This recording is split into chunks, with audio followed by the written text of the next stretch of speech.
All right, welcome to Witchpolice Radio. I'm back here with someone who has been on the show before, but it's been a really long time. I think it's been like at least 5 or 6 years now since you were formerly on the podcast, but we've done a few things kind of over the years between our two projects.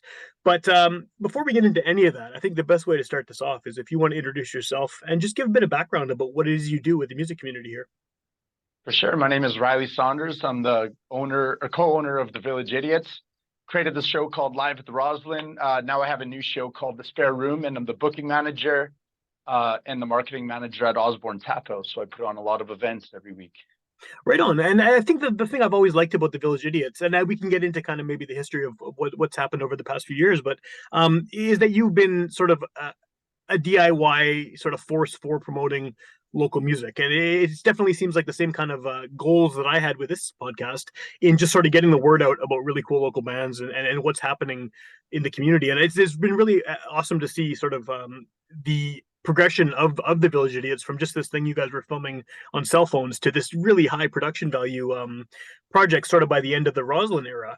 So I think that most people listening would be familiar with that sort of period of time where you were doing these big full band live performances and interviews in your place where you lived in Osborne Village. So what has happened since then? Because like you said, you have a new show and it seems like it's a new thing that's sort of come up after a while of silence from the Village Idiots sort of name, right?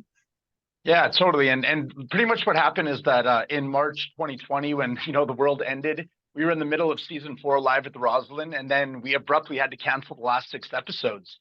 Right. Over the course of the next while, Kevin, the other co-owner of the Village Idiots, we planned season 5 Alive at the Roslyn. And like everyone knows, it was never ending lockdowns. So we kept planning it November, January, February. Like we kept pushing off start times and plans till eventually we actually moved out of the Roslyn. Kevin was already out. It was just me left with a few roommates. And then we moved out. And so June 2021 came and we moved out of the Roslyn. I moved into a condo here still in Osborne Village. And, that was kind of a thing of the past. And so here I am now. I have a spare room in my condo that just wasn't really being utilized in any way. And even in the Roslyn, in the last year that we were there, we changed our focus. We were like, hey, we can't have bands in our living room to film for Facebook Live, even though everyone in the world is doing these virtual concerts. Yeah. But we realized we can't have bands because we're advertising to the world that we're breaking COVID rules.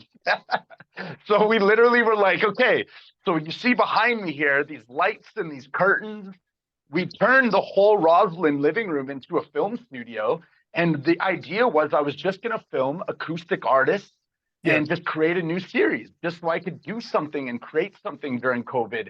And then lockdowns were so strict, it literally got to a point where it was like you can't even walk outside with people not in your household. And quite frankly, when you're creating in the event business and the music business, and your creativity just gets completely taken out, all the wind out of your sails, like creating something and planning it and writing it all out and then having it canceled and then canceled and pushed off. It got to a point where I was just like, I have no desire to plan anything else. As long as there's a pandemic, I changed my attitude towards things and I just focused inward. I started looking at, I started, going for long walks every day, reading a lot of books. And for me personally, I learned how to work a camera and I learned how to edit. So before I was always the person in front of the camera. Yeah. But you I were the always face loved, and I set it all up and I created it. But I loved having Joey Senf and Mike Osakoya and Kevin Moretz. They're the videographers. And it'd be like, you guys do your thing and I'll do my thing. I like a team. I like having a team, Yeah. But fast forward to right now, I'm doing this all on my own. And it's a big challenge. I took everything that I've learned and I filmed and edited a lot during COVID. So Kevin and I were filming. The Village Idiots were really busy. Our business only went up because everyone was all of a sudden doing virtual concerts. For sure, Before, we were the only ones doing virtual concerts. So it was really fun and it was a cool aspect of it. But I was not in front of the camera. So I needed to learn how to work the camera and I just dove right in. And then I had some that people didn't want to do live streams. They wanted to record it and edit it. And editing is really expensive and time consuming. Well, it's a whole other skill set too, right? You have to. I just dove right in. Yeah, I just literally looked at it and I just said, you know what? YouTube and the internet can teach me how to do it. Kevin Retz was really helpful from Blue Moon Media, part of the Village Idiots team. He was my roommate and he kind of would help me out a little bit. And the first gig or two, I had him really like right there, kind of as the main guy, and I just helped out. And then I just took the ball and ran with it. And so the spare room is something I created. I just converted my second room in my condo into literally just this little mini film studio you see. And the same idea that I had in the Roslyn, I just said, you know what? I want to get the creative juices flowing again. I want to just start creating and having fun with artists. And that's really what's happening is I just created a new series. I'm filming a shitload of artists and we're going to have a lot of fun. And I just kind of like wanted everything to grow organically and just come from the process itself. Yeah. Witchpolice Radio's had like, what is it, 900 episodes by now? So It's I'm a little bit high behind you, 700s, but high 700s. We're getting there. 700, that's it. Yeah. So, you know what, the way I look at it is I filmed about 25 or 30 of these and I have many to go. So I guess I have 700 to go to catch up to you. As Well, you know, Sam, sorry, go on. no, I was going to say that, like, the what you just said about filming a shitload of these things is it's startling to see how many you were doing. Like, I was following your social media and I saw that you were launching this thing, and it was exciting to see all these artists you were talking to. And then it seemed like every day there was a new one. And you must have this incredible backlog now at this point, like for launching this thing of content that just is ready to come out. Yeah, so I think I filmed, I lose track, but I think I filmed about 26. Next week alone, I have 7. This week, I'm Nice. kind of like, I'm not filming as many because I have Festival de Voyageur and I'm just like, I have like a buddy in from California and, but I'm feeling it. I'm fully obsessed with it. I'm immersing myself 100% mind, body, and soul in this series. And like, once you start, you just like, you're like, You can't stop. okay, well, now I need to film this artist, and now I need to do this artist, and this artist, and this artist. And it's so fun. Yeah. Like creating these videos is not work in any way. And by the way, I'm not being paid for it. It's all being done out of love. It's all being done because what else am I doing with my time? I would have nothing better to do than to be right here in this room filming these artists. This is the greatest thing that I could possibly do in my life at this moment. And it's easy. It's intrinsic value. It's not Yeah. extrinsic. And when you put money into the equation, it changes art entirely. And I truly believe that. Yeah, because you're focused on something different. You're not focused on the creative side of things. You have all these other interests you have to fulfill first, and that can affect for sure, for sure. I Totally. was gonna ask you though, like, I mean, I guess one of the benefits of you doing this is that even though there's been a hiatus, the Village Idiots has had and has a very strong following. I mean, when you were kind of by the time the pandemic rolled around, you were getting huge numbers on some of those live streams you were doing, and that has to help with this in that you just have all these people who are following your social media or know the name or know what it was that you did sort of before this was launched. And I imagine that's kind of a good way to start, having this pre-existing fan base that has an idea at least of what you're up to and what kind of things you do with the local scene and are willing to sort of give this new thing a shot. Yeah, and there's no doubt about that. One thing though is that we hadn't posted a video. I looked on YouTube and we hadn't posted a video for 808 days. We never did any, like almost no live streams of our own. We were doing everyone else's during COVID. We did so much work that did not have us up front of it. So our social media became a little dry. Like it was like the algorithms don't like that if you're not that active, right? For So sure. all of a sudden we were going from posting daily to, like I said, I wasn't even promoting anything. I was just like, COVID was just like, I don't even want to promote stuff. I wasn't active on social media really at all.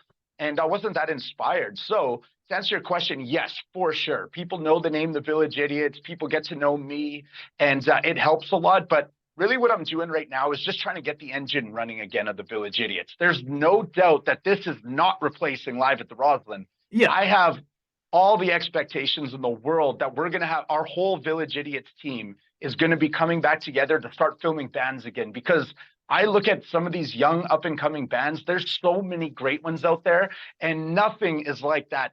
Like the thrill I get from putting the team together and filming full bands. And Yeah.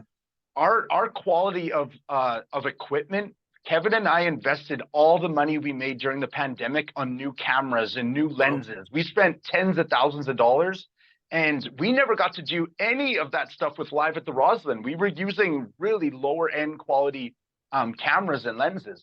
So I'm really so stoked to see the production value that we can get. But the spare room is just something, it's a passion project. I Yeah, have no expectations. I don't need thousands of views in any way. I'm not doing it for me. I am doing it for me for sure, because I love the process. I love doing it. I love the test and the challenge. But I think they're timeless videos that I really look at them and I say, I want these musicians to love these videos. I want these musicians to have these videos to show the world a little insight into who they are, their minds and their personalities, as well as have them sing their songs. And I have a yeah, lot of inexperienced artists coming in here, as well as the Curtis Newtons of the world that are experienced. And those artists also need high quality footage of their songs to for sure. show to booking managers and to festivals and stuff like that. So I think it's a mixture of a lot of things. But the Village Idiots is a great platform to start putting stuff out, or to put stuff out on. And really, it's just getting that engine running again. Yeah. Do you think that once you know, everyone's together again, you're doing full bands? Do you think that the spare room will continue? Like, do you think that you'll still be doing these kind of one-on-one, solo artist type projects? I would imagine yes, because I believe that this series, I don't know if I'm gonna be like, this is the end of season one and then here's season two, kind of like your show. It's just like, It just never keep ends. Yeah, releasing them, keep yeah, creating them. Like, if there's an artist that I love the idea that I could just be like, hey, do you want to come to my place and film 2 videos like tomorrow? The yeah. flexibility that I have, everything is set up here. I got all the cameras set up, the lights are set up, the curtains set up. The artists need to show up and I'm done. They're in and out of this place within 35 minutes. So I love the flexibility. I love the show. Yeah. But a lot of people don't realize the first episode just came out, but I watch these, that when I film something and create something, I watch it 30 to 50 times and I obsess over it. And I watch it as a fan. I create things and then I watch it as a fan. And as a fan, I sit there watching these shows. They're only 10 to 15 minutes long. They're easy to watch. So easy. They're not long, but they're great. Like I enjoy them. So I think the fans are going to enjoy them too. What is the one thing I always wondered about the Village Idiots? The larger scale Live at the Roslyn stuff. What was the process for choosing the artists, and how does that differ from what you're doing now? I mean, I know obviously band versus individual person, but does this give you more sort of freedom to pick people who maybe wouldn't have necessarily been, I don't want to say the right artist for Alive at the Roslyn, but you can get, like you said, some up and coming people who maybe don't have that following yet. Whereas Live at the Roslyn was definitely focused on some of the higher profile local bands. Yeah. So first and foremost, like I haven't focused. There's probably the top, say, 10 to 15 artists in Manitoba right now. It's It's ridiculous. crazy how many Yeah, artists are doing so well right now. I hope a lot of people realize they're touring heavy, they're releasing great music. I'm yeah, not focused on them. I didn't reach out to them first and foremost. Like I feel like I could get anyone in here because I'm not asking much. It's way easier than a whole band recording. I think eventually I want to get all those artists, the Joey Landreths of the world, Boy Golden, Field Guide, Begonia. yeah. Like I want to get all of them, Del Barber. Like, of course, I want to film them, but I didn't reach out to them first and foremost. I looked at maybe maybe the second tier down to the inexperienced entirely. And I looked at who has great potential, Mhm. who needs a video, who can utilize it the most, who has a cool story. And obviously I have a responsibility too to be inclusive and try and get a diverse set of artists in here. But when it came down to Live at the Roslyn and this, honestly, I'm just fans of the bands and I'm fans of the artists. And I just reach out to the people I'm fans of, and a lot of them are fans of what I do, and they reach For out to sure. me as well. But I think it's like I think that's really the way I categorize it. I'm just fans of them, and I have the artists I love, and this isn't a job or anything like that. I'm not beholden to anyone or anything, and I don't want to record artists that I don't like. So I think I just focus on the ones I love and the style of music I like and everything, Yeah. and Oh, which is I a know the really feeling. wide style.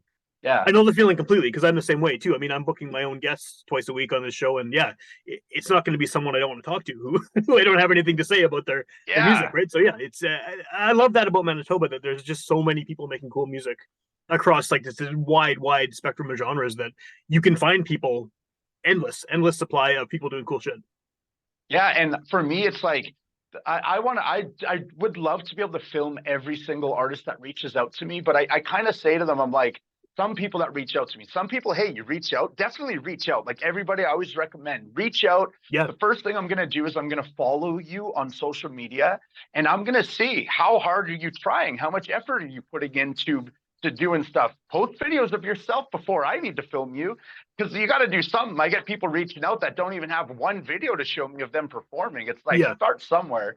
But yeah, I think uh, you know, there's such a diverse set of artists, and the list is my list. If I wrote down all the JD Edwards of the world and Cara Luft and Del Barber, like I mean, the list is humongous. It's at least a couple hundred artists. So when Sure. I take away the top people that don't need me as much and they're doing really well, I still want to film them and I'm still going to. I'm not cutting them out. But I look at that second tier and I'm like, wow, it's still 100 people. Yeah. And I filmed 25. I have 10 more booked. That's 35. Every single episode takes me, you know, 5 to 7 hours of editing. It's a lot of work, and I'm fully immersing myself like many hours a day for a long time. But I can't get to everyone. And but if I leave it indefinite and I just keep filming, if I film through the summer, I don't have any expectations. I don't have any rules on what I'm doing here. Yeah. So I think I keep filming until I don't want to film anymore, until I need to use this room for something again. Maybe I need to pay the bills and I need a roommate or something like that. No, I don't Yeah. think that'll happen though. Yeah. No, that's awesome. I think that's a good way to do it too, is just to keep it open ended like that and just do it when you are passionate about it and what you're passionate about. I think is it's going to give you the best results rather than trying Yeah. to So fit some kind of predetermined, oh, we need this band and this band. Yeah, it's cool. It's cool. What do you think about, I know we kind of touched on this a bit at the beginning, talking about the pandemic and how everyone sort of shifted over to video. What do you think about the way kind of the atmosphere now? I mean, where so many people have learned a lot of these things. Not that they're your competition or anything like that, but just, I mean, as someone who was one of the first people doing this locally, what is it like to see everyone and their dog now having a camera and live streaming and figuring out how to do video? Like that's got to be not that they got the idea from you, but you know what I mean. It's got to be kind of cool to see like all these people doing things that at the time you started barely anyone else was trying. it was amazing. And honestly, it feels great. Like to me, it's just like I don't take credit for it because anything I did, it's like we got it from Much Music. All we did is we Totally, put it yeah. on a platform. We just put it on social media as opposed to TV, right? Like, and anyone who listens to any of my original interviews, I'm sure including Witchpolice Radio, I used to say to everyone in every video that everyone is going to copy this. I knew it. And I don't feel like they copied it. That's not the right word. No, But but they got yeah. I knew what we had. And I said, everyone is going to start doing this. It was just, we did it at the infancy of Facebook Live. Facebook Live was like literally within 2 months of its release or something like that when we started doing it. So I was just like, I saw it. I could see that this is just something that everyone is going to do. The thing about it is that the virtual concerts got oversaturated, no question, because of Yeah. COVID. There was nothing else. I've always said, I want to go there in person. That you should be there in person. That's the best way to do it. Now, some people can't be there in person for a variety of reasons, but there's nothing like being there in person and seeing the bands live. The thing about what we do and what doing it through a virtual concert does is it introduces people to these bands that have never heard of them. Once you hear about a band, then you go see them live, then you buy their album, then you buy their merch. So Yeah. that's something that I've always been very conscious of. And that's why I wasn't very excited about virtual concerts, seeing everyone else do them. I was super excited about it when it was only us doing it. And then eventually I was just kind of like, during COVID, I was just kind of like, meh, I don't want to do a virtual concert now. I didn't want to. Yeah. Now it's like a good amount of time has went by, and it's like, I talk to people every day who ask me about Live at the Roslyn, and they always bring it up, and they constantly tell me how helpful it was for them to find new bands. And I realized it's not about the virtual concert aspect. It's about helping these bands. It's about helping fans find their next favorite band. Totally. And that's where I realized that that's great. And these young up and coming bands, I could film another 100 full bands It's crazy. When I look at it, we had a fifth season of Live at the Roslyn of stacked bands. I thought we were going to run out after season one. I remember always saying, I was like, I don't know if we can do a second season. I don't know any other band.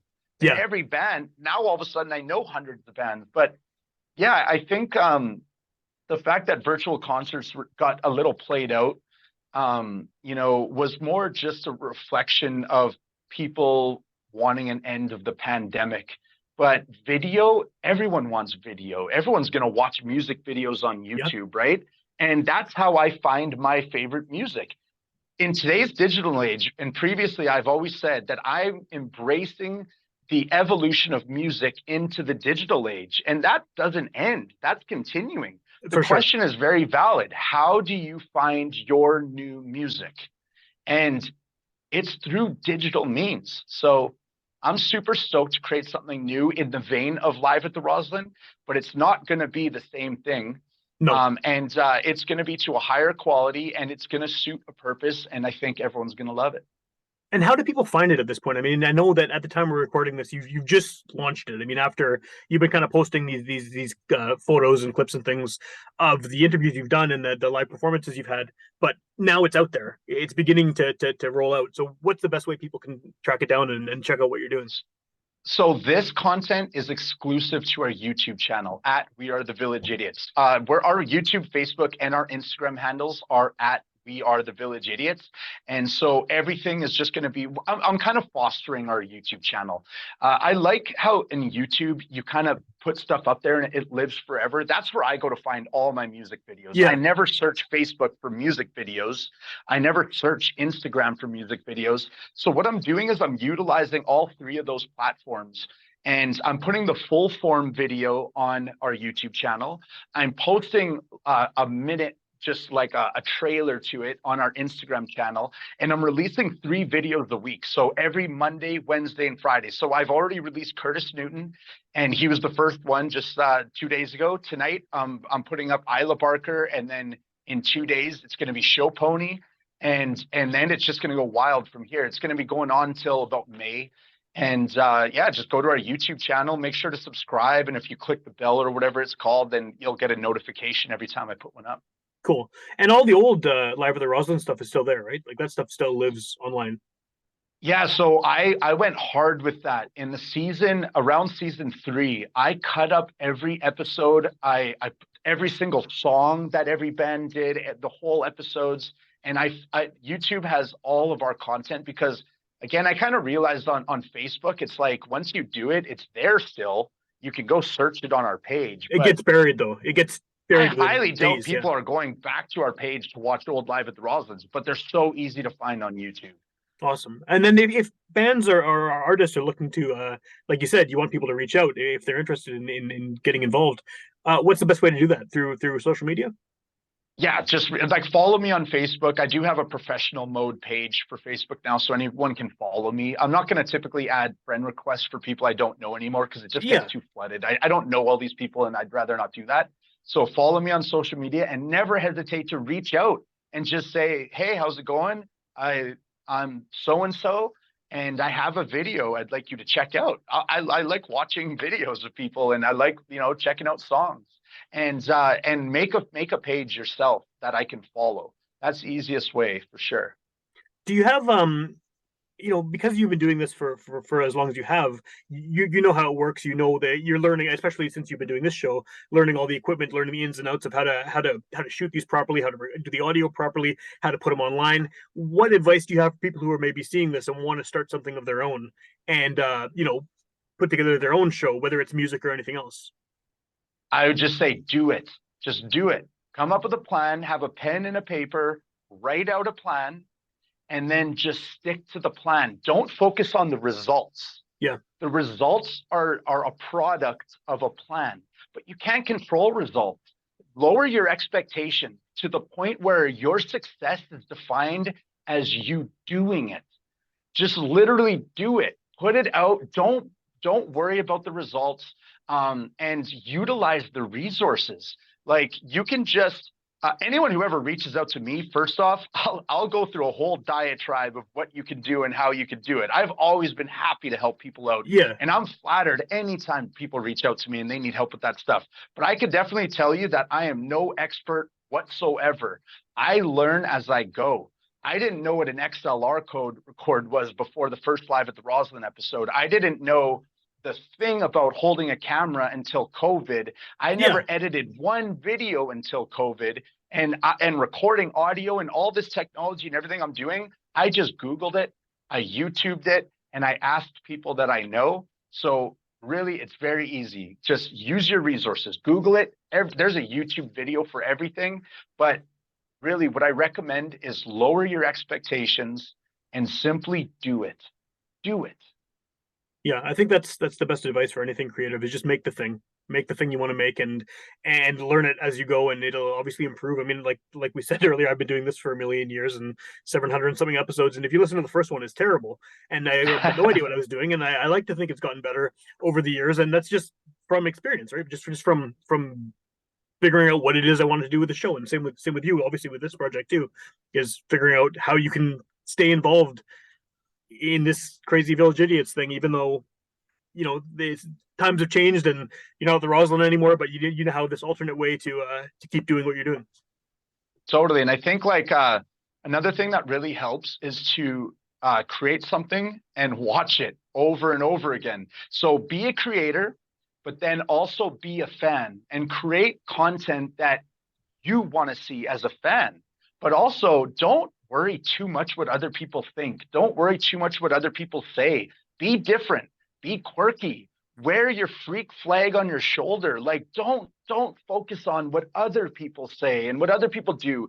And again, if you just take the expectations and just put them so freaking low, and I mean, like, success isn't that hard to come by, and you're going to feel pretty damn good about creating something. But what I guarantee is going to happen is you're going to have some people enjoy it. You're going to create a little mini community around you. You're going to create a little bit of a team around you, Yeah. and you're going to grow it incrementally. Not everything needs to be viral. Not everything needs to be huge. Not everybody can be huge in this world, and you don't need to be. Art shouldn't be. You shouldn't focus on that stuff with art. Art is just creating it in the first place. And like I said earlier, I think business and money gets in the way of good art. And I think people talk about a lot of things and they have a lot of ideas, but they never do anything about it. And I want to see your ideas. I'm always going to support people. I don't see myself as a competitor with anyone except myself. So I'm only going to support you. I'm only going to tell you, great job. I'm not a critic. I have a lot of people always reaching out to me, trying to get me to critique their stuff. I ain't a critic. I'm just going to say, great job, and maybe help out the best I can if I can. Awesome.